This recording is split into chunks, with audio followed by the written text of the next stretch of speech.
In the heart of the African continent lies Uganda. Blessed with breathtaking landscapes, a welcoming people, the country is gifted with an incredible variety of nature. Little wonder, former British Prime Minister Sir Winston Churchill called it the Pearl of Africa.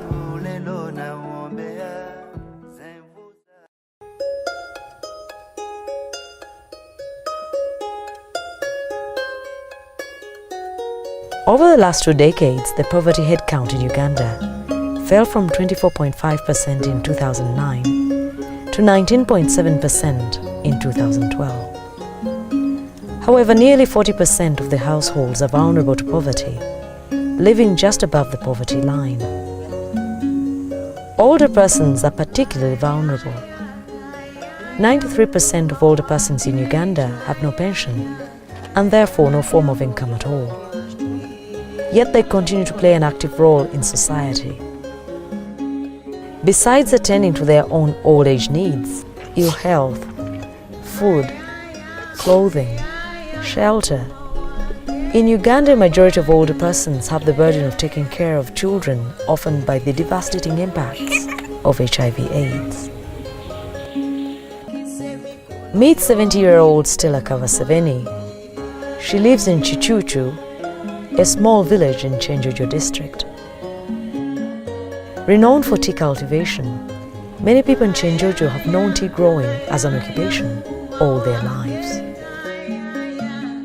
For Stella, she spent years working on and off tea estates as a casual laborer and had to walk long distances to get such jobs.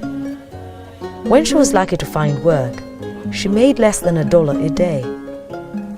Unfortunately, for all the years she spent working on the plantations, more than 20 years, there was little to show for her sweat. In 2013, Stella was enlisted into the Senior Citizens Grant Program. For a year, she didn't collect her monthly cash, trying to save for a bigger goal. At the end, she received over $96. Her first priority was to buy a plot of land on hire purchase and constructed a grass-thatched house where she now lives.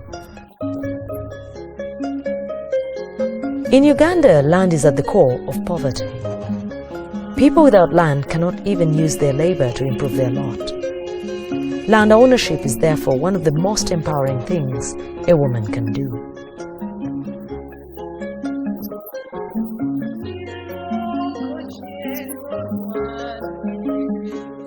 Ati gavumenti yanona ninsima yampaire sente nguzira mu itaka nyombekere enju nsomeseza omwana wange enyambira mu bintu byona muno kandi nsima ruhanga gavumenti ikaleho ebiro n'ebiramira. This is Karamoja area, northeast of Uganda. It's inhabited by pastoralists who traverse the vast semi-arid land with their animals in search of pasture and water. The inevitable movement of these pastoralists to vast places, no doubt, affects the Karamoja social order and the relations between the peoples of this area, the neighboring Karamoja districts, and the Turkana of Kenya. For years, this nomadic way of life has exposed this area to instability and insecurity occasioned by intertribal cattle rustling. 63-year-old Nakong Lokawe lives in Rupa village in the outskirts of Moroto. During one of the deadly raids in the neighboring community of the Tepeth, her husband was killed and the family lost hundreds of heads of cattle. For the few that remained, many have died due to disease, while others cannot yield any milk because they virtually have nothing to feed on. This exposed Nakong and her extended family members to nutritional deficiencies.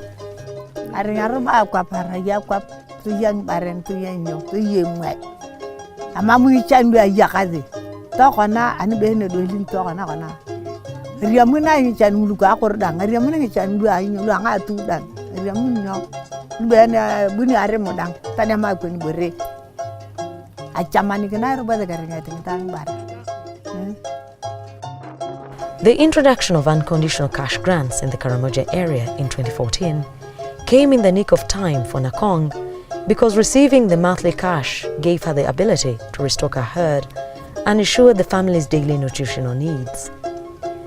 With good nutrition, her family members are less likely to fall sick. This means she's able to safeguard her labor availability, productivity, and security.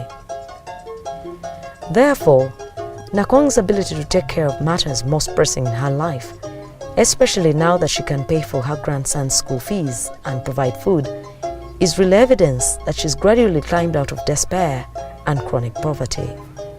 Araba biane naria muni abala gwa kama heruda grobo iko kegeni nangari gwa edokoirin eringa dan akin ekatan robo atajana ya inyo kemi akin robo jamini ke gera panga gaze yalo murto tonya mi ga ina nga ke gaze yai atajana ya inyo. In northeastern Uganda is Katakwi district. Traditionally, the people here are farmers, making their livelihoods through livestock rearing and crop farming. Katakwi was affected by the spillover effects of the Lord's Resistance Army conflict.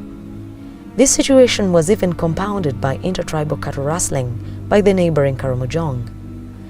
As a result, many people were displaced and deprived of their livelihoods, cattle. Katakwi is also located on a lowland and has in the recent years suffered alternatingly massive floods and extended drought.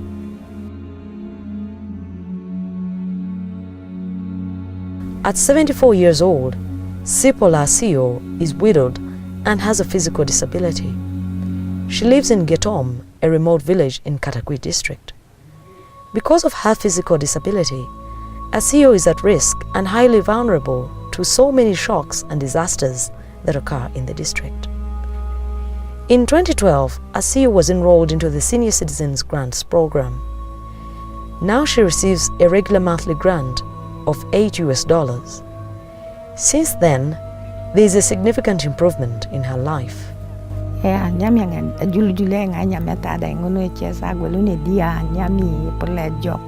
Mama di Tunisi, mama tapita nyami nyade, nyami ngolo lupa joko cuti, atubia kokoro,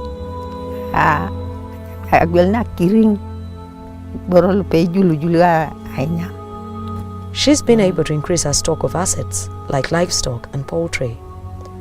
Her sole plan of increasing the stock of her assets is to buttress shocks and risks. At any time of need, she has something to fall back on. Her risks, vulnerability and fear of the unknown are slowly fading away.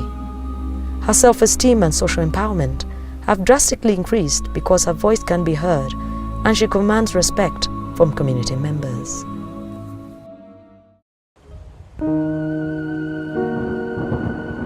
In northern Uganda, where the Joseph Kony civil conflict left over 2 million people displaced, several hundreds maimed or killed, no doubt left many people's hopes and livelihoods lost.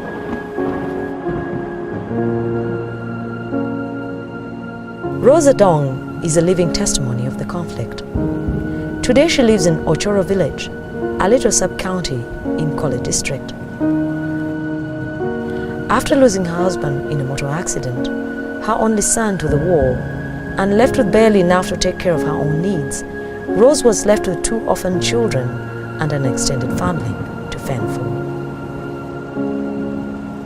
The introduction of unconditional cash transfers in northern Uganda in 2013 allowed poor and elderly women like Adong the choice and flexibility of allocating her cash to meet the needs she individually finds most pressing.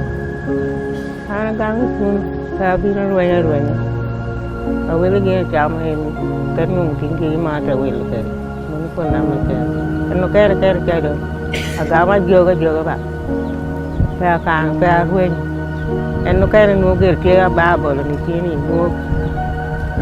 no tie tete kina tete ni jama tete na mana no ate tikke en kena ni no tie woti kan pa ma to. With a sense of a predictable income, Adong joined a village savings and loan association. a community revolving fund in her village that promotes rural enterprise development and saving. From her savings and borrowings from the group, she's managed to construct an iron-roofed house. The house will give her peace of mind, as she will not have to worry about replacing her grass light every other season. It will save her money and free her hands to focus on other activities that will further improve her life. She now feels that with the basic issue of shelter solved, at least for a time, she's now empowered to focus her energies on improving her condition. Como tega, ada apoio como corcom dong tiba tiri. Aluang luka mate na kwa. Sawe ka weka. Ngune ne ye bikonya wu. Weki ba. En ka luo na te konya wu ba. Pera ka be awori teacher roman. Tek doge ni ko mi una goga. Ini nendo na. The impact of the Senior Citizens Grant has been nothing short of revolutionary for the hundreds of elderly women who have over the past 5 years gained the power and the means to come out of extreme poverty.